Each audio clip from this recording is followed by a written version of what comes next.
Hey, good morning. Selamat pagi, And Merry Christmas to everyone. selamat hari Natal buat semua orang. So as we do every Sunday morning at the EM, let's rise and greet each other. We call Seperti the apa yang passing kami of the lakukan peace. tiap minggu, kita salam Say damai Merry buat setiap Christmas. orang. Salam damai, salam. Merry Christmas. Yeah. Merry Christmas.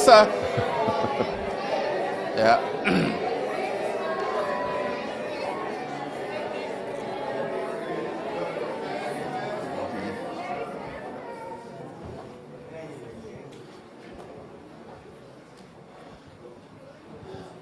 How many of you opened your presents this morning?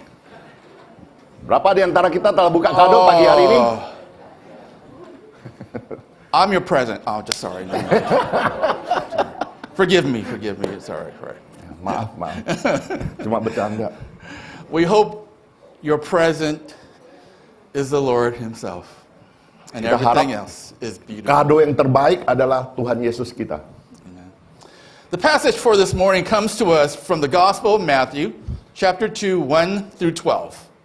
Khotbah hari ini kita akan membahas dari buku Matius, pasal 2, And the word of ayat the 2 Lord sampai 1 sampai 12. says, After Jesus was born in Bethlehem in Judea, during the time of King Herod, Magi from the east came to Jerusalem and asked, Where is the one who has been born King of the Jews? We saw his star in the east and have come to worship him. When King Herod heard this, he was disturbed, and all Jerusalem with him. When he had called together all the people's chief priests and teachers of the law, he asked them where the Christ was to be born. In Bethlehem in Judea, they replied. For this is what the prophet has written. But you, Bethlehem, in the land of Judah, are by no means least among the rulers of Judah. For out of you will come a ruler who will be the shepherd of my people Israel. Then Herod called the Magi secretly and found out from them the exact time the star had appeared. He sent them to Bethlehem and said, Go and make a careful search for the child. As soon as you find him, report to me, so that I too may go and worship him. After they heard the king, they went on their way. And the star they had seen in the east went ahead of them until it stopped over the place where the child was. When they saw the star, they were overjoyed. On coming to the house, they saw the child with his mother Mary, and they bowed down and worshipped him. Then they opened their treasures and presented him with gifts of gold, of incense, and of myrrh. And having been warned in a dream not to go back to Herod, they returned to their country by another route. Matius chapter pasal 2 ayat 2 1 sampai 12. Seperti apa yang tadi dibaca? Karena saya nggak ada versi Indonesianya. You okay? Go ahead, ya. All right, let's pray. Ayo mari kita berdoa. I'm Sorry. okay. Heavenly Father, thank you for gathering us this morning. Bapak yang di surga, terima kasih kami telah berkumpul di sini pagi hari ini. May the joy of the Lord be upon us. Biarlah sukacitamu isi hati kami pada pagi hari ini. For your Son is born today. Karena anak tunggalmu telah lahir pada hari ini. And we have many reasons to celebrate this wonderful day. Kita punya alasan yang begitu banyak untuk merayakannya, begitu sukacita Bapak yang di surga. May not be the presents or just the holidays, Bukannya hanya cuma merupakan kado atau holiday. but it is the anointed one, your Son Karena Jesus. anak tunggalmu telah diurapin dan diberkati buat kami. And Lord, may we give you the worship that you deserve. Biarlah hari ini kami bisa memuja apa yang Kau telah memberikan kepada kami. Guard this place from any disturbance or any distractions. Bimbing kami dan berkati kami dari awal sampai akhir kebaktian pagi hari ini. And may this truly be a worship. Biarlah Nothing kebaktian but. pagi hari ini merupakan sesuatu yang berarti dalam hidup kami. In Jesus' name we pray. Dalam nama Yesus kami berdoa. Amen. Amin. How many of you have ever served on a jury? Anyone? Berapa di antara kita pernah melayani di pengadilan sebagai juri, yaitu orang-orang yang Probably the dikumpulkan. worst day of your life when you got one of these. Itu merupakan hari yang agak sedih kalau kita terima ini. Yeah. Panggilan untuk jadi juri di pengadilan. This is a jury summons. That's how it starts. Ini adalah panggilan buat jadi juri duty. And this is my Yaitu daughters. Oh. sekelompok orang dipanggil untuk menjadi saksi secara jujur dan adil, jadi saksi menundukkan mewujudkan terdakwanya seseorang tersangka. It tells you to call them to see if you get selected. Di sini ini suruh kita teleponin mereka untuk tahu apakah kita itu dipanggil. And it tells you if you call, come, you go to the court. Kalau kita telepon, dia suruh kita masuk, kita mesti ke pengadilan. There you sit and you wait for the judge to call you. Dan di situ dalam pengadilan kita mesti duduk menunggu hakimnya untuk memanggil kita, meseleksi kita, Then you sit menentukan in a kita. jury box waiting for other people to come. Dan kita duduk di bagian spesial buat juri untuk seleksi lebih lanjut. And once the judge comes, you get assigned to a court case. Begitu hakimnya menentukan kamu, ya dipanggil, diseleksi, ya kamu akan dibawa, kumpulkan dengan 12 orang untuk dalam kasus pengadilan. And this happened to me several years ago. Ini terjadi berapa tahun yang lalu di diri saya.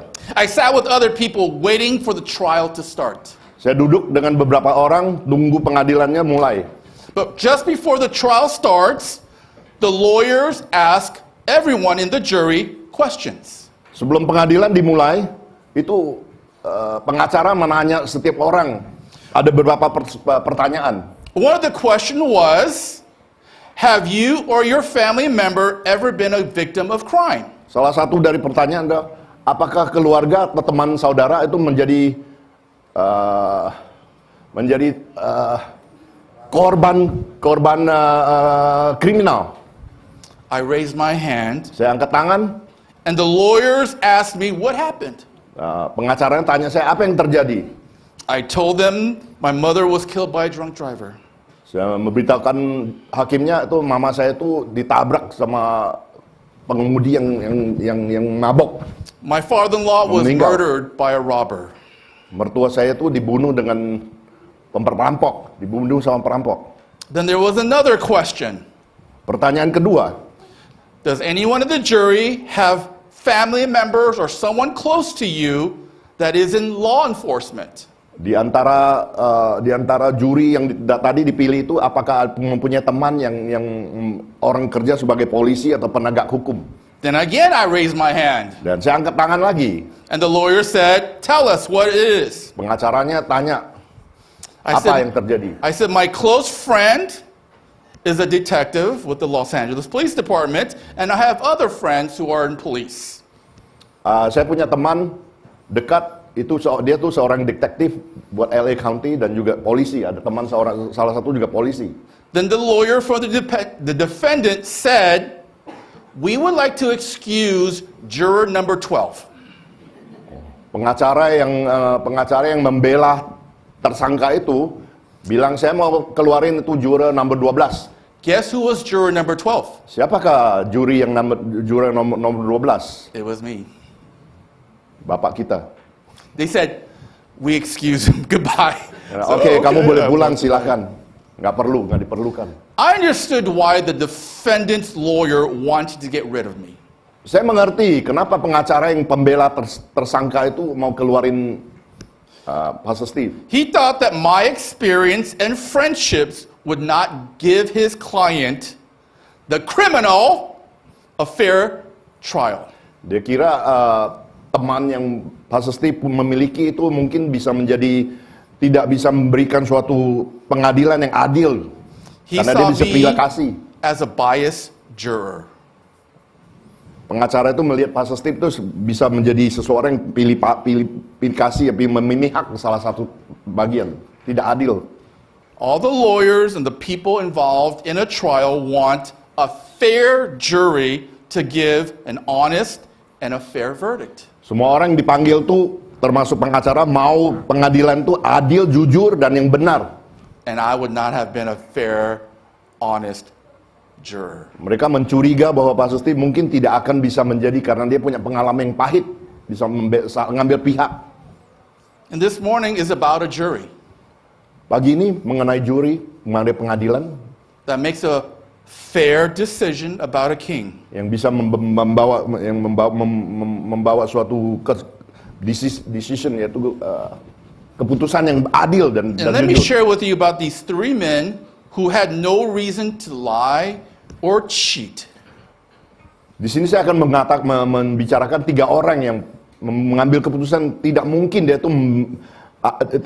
itu bisa membohong atau menipu. They will give us a fair and honest, truthful decision 3 orang itu bakal memberikan kita tuh kejujuran dan adil, About the keputusan yang birth of adil, Jesus. jujur mengenai Tuhan Yesus kita. And we were talking about the Magi. Kita di sini kita membicarakan tuh orang-orang Majus, 3 orang Majus. Have you ever asked this question? Why are the Magi at the birth of Jesus? Pernahkah kita bertanya diri kita, kenapa orang Majus itu bisa berada di waktu kelahiran Yesus? The animal is there because it's a barn. Tempat itu adalah suatu gudang untuk orang taruh gandum, taruh makanan, atau They're supposed to be kandang there, binatang juga. right? Barn animals are supposed to be in the barn. That makes sense. Gudang itu tempat itu diisi binatang dan juga makanan persiapan. The shepherds are Jewish men who were nearby. Pengembala itu ada orang-orang Yahudi yang berada di sekitar situ. The angels and the heavenly host came to the barn. Malaikat datang ke dalam barn itu, gudang itu. And they're supposed to be there because it is the Son of God, right? That makes sense. Mereka semua berada di situ karena bayi itu adalah anak Tuhan. So why are the Magi at the barn? They are the odd, weird people that should not be there, right? Kenapa orang Majus bisa berada di gudang itu? Mereka kan mestinya nggak di situ karena dengan status mereka. I'll tell you why. Di sini saya akan membahasnya. Because they are the perfect people to give us a fair, unbiased, honest verdict about who Jesus is. Karena mereka tuh orang yang bakal adil dan jujur untuk membuktikan siapa Tuhan Yesus ini, bayi Yesus ini. The word Magi refers to Babylonian priests and teachers. Kata Majus itu adalah dari Babilonia punya pendeta, the priest. They were trained in astronomy, religion, and philosophy. Mereka belajar astronomi mengenai bintang-bintang, gimana membaca bintang-bintang. Mereka tuh ahli dalam hal For itu. hundreds of years, they advised government officials in Persia and Babylon. Ratusan tahun mereka tuh memberi nasihat kepada raja-raja orang penting di Persia dan Babylon. And that's what it means when in verse 1 it says they come from the east. Di sini ayat pertama dibicarakan bahwa mereka datang dari arah timur. The Magi would advise the kings and governors about many things. Mereka itu selalu memberi nasihat kepada raja-raja yang orang-orang penting. What that means is these men were not Jewish. They were not from Israel. Bayangin aja, mereka tuh bukan orang Yahudi, mereka tuh bukan dari Israel, tapi mereka tuh tahu jelas. Nor were they believers in Yahweh, God the Father. Dan mereka juga tidak percaya kepada Tuhan Allah Bapa. They were not connected to anything nor anyone that is Christian. Mereka nggak ada hubungan apapun dengan orang-orang Kristen. The Magi are not believers of the Word of God. Orang Majus bukan orang yang percaya dengan firman Tuhan. They had nothing to gain, nothing to lose if Jesus was born. Mereka itu sebenarnya tidak mendapat apa-apa. They have Walaupun nothing to Yesus telah gain dilahirkan. or nothing to lose Tidak if mendapatkan Jesus is benefit the king. apa. Walaupun Yesus jadi raja atau bukan raja, mereka tuh nggak ada urusan, nggak ada Because the benefit Magi apa-apa. did not live in Israel at this time. Karena orang Majus bukan orang yang tinggal di Israel. They were all ruled by the Roman Empire. Mereka itu by kerajaan Romawi. Also, the Magi were not forced to go see Jesus. Orang Majus juga bukan orang yang dipaksa untuk menemui Yesus. It was something they did on their own. Mereka itu dengan hati nurani yang sendiri yang mau mencari. And we read in verse 2, it says, we saw this star in the east. Kita membaca ayat kedua, dikatakan bahwa mereka melihat bintang di arah timur. It is clear that the Magi saw something.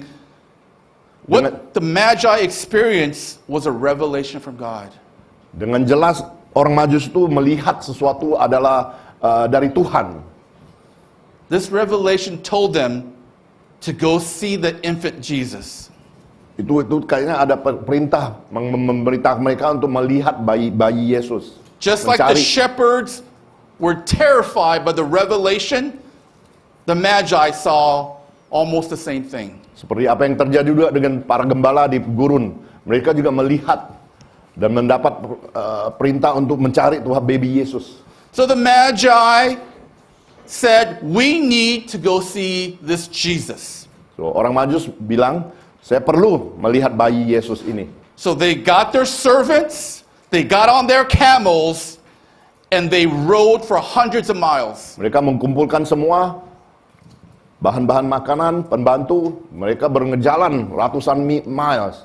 They would have started their trip riding on camels 3 to 4 weeks before the birth of Jesus. Perjalanan itu ada 3 sampai 4 minggu untuk mencari bayi Yesus. The Magi would not travel hundreds of miles just to see a baby, right? Tujuannya bukan cuma untuk melihat bayi. These men were advisors to kings and rulers. Mereka tuh penasehatnya raja loh. Kenapa masih... But these men, moved by God, went to see a king. Tapi orang Majus digerakkan Tuhan untuk mencari And they did not raja. have, and we have to remember, Jesus did not have any authority over these Magi. Dan Yesus juga tidak ada otoritas atas orang-orang Majus ini. So they were moved to go see this infant child. Yang menggerakkan mereka untuk mencari bayi Yesus. So they saw the star guiding them to this child in Bethlehem. Mereka melihat bintang yang membimbing mereka ke Bethlehem untuk mencari bayi Yesus. Just like the prophecy said, go and see this child. Alkitab pernah bicara, pergi mencari bayi Yesus. Just like God guided Moses to the wilderness, Seperti Tuhan memimpin Yesus memimpin Musa keluar dari gurun pasir. just like the power of God led Abraham from Ur to the promised land, Kuasa Tuhan membimbing Abraham yang keluar untuk mencari tanah. the perjanjian, Magi had tanah. dreams, vivid dreams, about what Jesus and who Jesus is. Orang Majus itu mempunyai mimpi, mempunyai suatu keyakinan di mana siapa itu bayi Yesus. And they are somehow convinced that maybe he is the anointed one. Mereka tahu dengan jujur dengan itu. And Yakin bahwa itu once they adalah Tuhan arrived Yesus. at the manger, what did they discover? Ketika mereka sampai ke palungan itu, apa yang mereka lihat? Did they discover a king in a palace? Apakah mereka menemukan seorang raja di dalam istana? No, they didn't. Enggak. They found Mary and Joseph, literally teenagers, young adults, Mereka melihat Mary sama Joseph itu masih kayak anak muda, holding a baby in a barn. menggendong seorang bayi di tangannya mereka. Were the Magi disappointed that the king, the anointed one, is not in a palace? Apakah orang Majus itu kecewa karena raja yang mereka cari itu bukan di istana? You could assume they were. Mungkin mereka kecewa. But everything they discovered inside that barn tells them that this child is special. Tapi apa yang mereka lihat di dalam gudang itu meyakinkan mereka itu bayi ini bayi When they spesial. walk into that barn and they see the child, they realize he was sent from God. Ketika mereka masuk ke dalam gudang itu, With their own Mereka tahu eyes, itu they anak saw Tuhan. something special. melihat sesuatu yang spesial. But what's so special about a little baby? Apa yang begitu spesial dengan seorang bayi? For some reason, the Magi, the men of the East, arrived to the barn and discovered Jesus, the infant. And Mereka go ahead. mereka menemukan bayi Yesus di dalam gudang itu. And they say, he is the anointed one. Inilah yang diurapin Tuhan, yang diberikan Tuhan. As it says in verse 10, they were overjoyed. Oh, di ayat ke-10 mereka dikatakan mereka tuh sungguh sangat gembira, sangat bersuka cita. Why were they overjoyed? Kenapa orang Majus itu bisa bersuka-cita, begitu sangat bersuka-cita ketika ketemu bayi Yesus? Their journey was hard and it was difficult. Perjalanan itu susah dan panjang. But they believed that something powerful will lead them to something amazing. Mereka percaya bahwa sesuatu yang berkuasa itu bisa membawa mereka ke sesuatu yang lebih. And after berkuasa 4 lagi. weeks across a desert, Perjalanan 4 minggu dalam gurun pasir, they saw the Son of God. mereka menemukan anak Tuhan. And they were convinced. Mereka yakin sekali itulah bayi Yesus, anak Tuhan kita. Imagine this. A man who never has ever worshipped, we call Yahweh. Bayangin, seorang bayi yang tidak pernah semuja, panggilnya Tuhan, dipanggil Tuhan.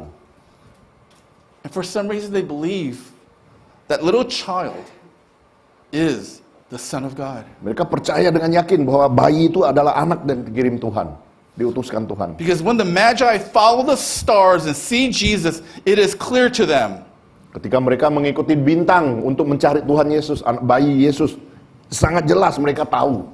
Obviously, I wasn't there, neither was Johann. Kita semua nggak ada di situ, tapi kenapa mereka bisa percaya begitu yakin? They are eyewitnesses Mereka itu adalah bukti mata yang melihat dengan sendiri. to that simple fact. Fakta yang begitu sederhana. They saw the Son of God Mereka laying in a melihat manger. anak Tuhan di dalam palungan. That is why they, it says, bow down and worshipped him. Mereka sujud menyembah. Grown men, powerful men of influence. Orang-orang yang berkuasa yang bisa mempengaruhi orang. These men that are not Jewish, not from Israel, Mereka itu bukan orang Yahudi, juga bukan orang dari Israel.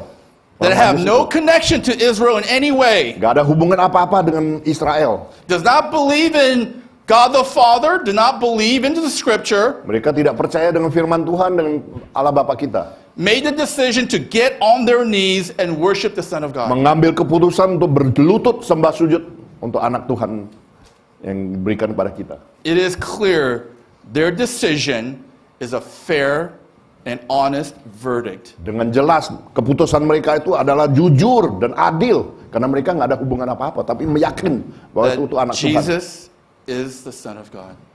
Tuhan Yesus kita adalah anak Tuhan yang dikirimkan buat kita, diutuskan buat kita. That is why the Magi are in the barn. Makanya mereka berada di dalam gudang situ. They are there to give a decision. Mereka mengambil keputusan By their journey to the barn and their worship of Jesus, selama perjalanan dan menyembah. they have declared Jesus is the Son of God. Mereka itu mendeklarasi bahwa Tuhan Yesus, bayi Yesus itu adalah anak Tuhan. They act as a jury, an eyewitness, and Di judge. sini kita bisa lihat mereka bertindak sebagai juri yang jujur dan adil. Karena mereka nggak ada hubungan, tapi memang yakin. They are unbiased, unconnected. There is no sense of discrimination. Mereka itu tidak ngambil pihak, tidak membela siapapun. Tapi mereka tuh yakin ini, They say he is bayi the adalah one. Tuhan, anak Tuhan. But like anyone that believes in Jesus is the Son of God, there is a test. Seperti kita yang percaya Tuhan Yesus adalah anak Tuhan. And the test is this for them. Ada tes, ada ujian buat kita. King Herod wants to kill the little baby Jesus. Raja Herodes mau membunuh bayi Yesus. Remember, Jesus has no authority over these magi.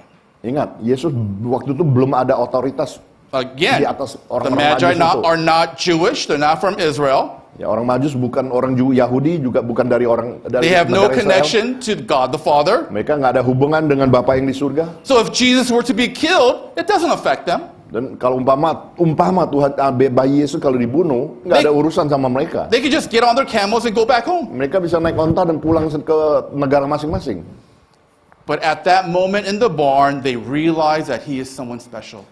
Begitu sampai di gudang itu, orang Majus itu sadar bahwa ini bayi yang spesial, anak He is Tuhan. the Son of God. Inilah anak Tuhan yang diutuskan. He is special. Dia itu sangat spesial. Sent by God to bring eternal life to all Diutus. those who believe in him. Diutus dari Tuhan untuk menyelamatkan kita. So they asked themselves, how can we be part of someone killing the Son of God? So, mereka menanya diri sendiri, bagaimana saya masih mau ikut serta untuk orang yang iri hati yang mau membunuh bayi Yesus itu? So they tell Mary and Joseph of Herod's desire to kill their child. Oh, mereka memberitahukan kepada Mary dan Joseph bahwa Raja Herodes mau membunuh bayi Yesus. And to make it clear that the threat is real and true, Ini ancaman yang benar dan serius. we read that they go back in a different route. Kita membaca Alkitab bahwa orang Majus itu pulang dengan jalur lain, dengan rute yang lain. Because they are afraid that they may be killed by King Mereka Herod. juga takut bahwa mereka juga mungkin bisa dibunuh sama Raja Herodes. So as the Magi made a decision to worship the Son of God and declare that he is the Son of God, Ketika orang Majus mengambil keputusan untuk memuja bayi Yesus dan menyatakan inilah anak Tuhan kita, anak Tuhan. that is the same reason why we are to worship Jesus faithfully. Inilah alasan yang sama hari ini kita tuh memuja Yesus, berbakti kepada Tuhan Yesus kita. And keep the Sabbath holy. Mengambil ke hari Sabat itu suci, menganggap menyatakan itu hari suci buat kita. By us worshiping him, we are declaring Jesus is real. Setiap kali kita worship, kita berbakti kepada Tuhan Yesus, kita tuh menyatakan dengan yakin bahwa itulah Every anak time Tuhan you kita. worship on Sunday, you are declaring that he is the anointed one, Yep. the Messiah. Tiap hari Minggu kita ke gereja berbakti, itulah kita menyatakan dengan yakin inilah anak Tuhan. By Yang not, bakal menyelamatkan kita. by not worshiping the Son of God, by not coming to worship because of a football game, or I want to sleep longer, or I have to study for a test. Ketika kita mengambil alasan untuk tidak datang untuk berbakti hari Minggu, You are saying Jesus is really not the Son of God. berarti kita tidak yakin bahwa Tuhan Yesus itu adalah anak yang dikirim Tuhan untuk menyelamatkan kita. To place the Son of God under football or sleeping or studying, Mengutamakan Tuhan Yesus, mengutamakan hal-hal lain daripada Tuhan Yesus dalam hari Minggu, pada hari Minggu, you are being a witness to saying that he is not worthy of your worship. kita itu menjadi saksi bahwa oh itu bukan Tuhan Yesus. Karena kita kita tuh memprioritaskan lain daripada berbakti kepada Tuhan Yesus. Because God must always be the highest and first priority in your life. Karena Tuhan itu adalah merupakan prioritas pertama dalam hidup kita, apalagi hari Minggu. To make him less, to demote him to second or third, is a statement that he is not the creator and the most high. Kalau merendahkan prioritas itu, berarti kita itu membuat Tuhan Yesus itu bukan prioritas pertama, bukan yang paling suci, paling mahal, benar. Tapi kita utamakan yang lain. Ladies and gentlemen, the Magi journeyed 700 miles to worship him. Orang Majus berjalan 700 mile untuk berbakti menyembah Tuhan Yesus kita, bayi Yesus. Can't you drive 20 miles to worship? Boleh nggak kita bawa mobil 20 miles just ke gereja untuk menyembah Tuhan kita? They rode on camels. Mereka tuh menunggang onta. You drive your Teslas. Oh, kita bawa Tesla, Mercedes. What is easier? Yang mana lebih gampang? I think he's worth worshiping him every Sunday. I think tiap hari Minggu itu Tuhan tuh mesti kita sembah, kita berbakti kepada Dia, karena Dia prioritas pertama. Amen. Amin. Let's pray. Mari kita berdoa. Heavenly Father, thank you for your Son. Bapa yang di surga, kami bersyukur, berterima kasih atas anak tunggalmu yang diberikan kepada kami. Lord, you sent a revelation to these Magi, Engkau telah membuka jalan, memberitahukan itu orang-orang Majus. and they give a fair and honest verdict. Mereka telah memberikan adil dan jujur, itu suatu keputusan. Jesus is the Son of God. Menyatakan bahwa bayi Yesus itu adalah anak Tuhan yang He dikirim. is the anointed one. Dialah yang diutuskan untuk kami. They are an example of worthiness of worshiping our Lord. Mereka itulah, orang Majus itulah yang menjadi contoh yang benar bagaimana berbakti dan memuja Tuhan kita. Nothing should get in the way of us in worship. Tidak ada apapun yang mesti mengganggu kita punya kebaktian hari Minggu. We want to make you the first priority in our lives. Kita mau meletakkan Engkau sebagai Bapa yang di surga sebagai prioritas pertama dalam hidup kami. Because you have given us everything. Karena Engkau yang memberikan kami semua, hidup kami. In Jesus' name we pray. Dalam nama Yesus kami berdoa. Amen. Amin.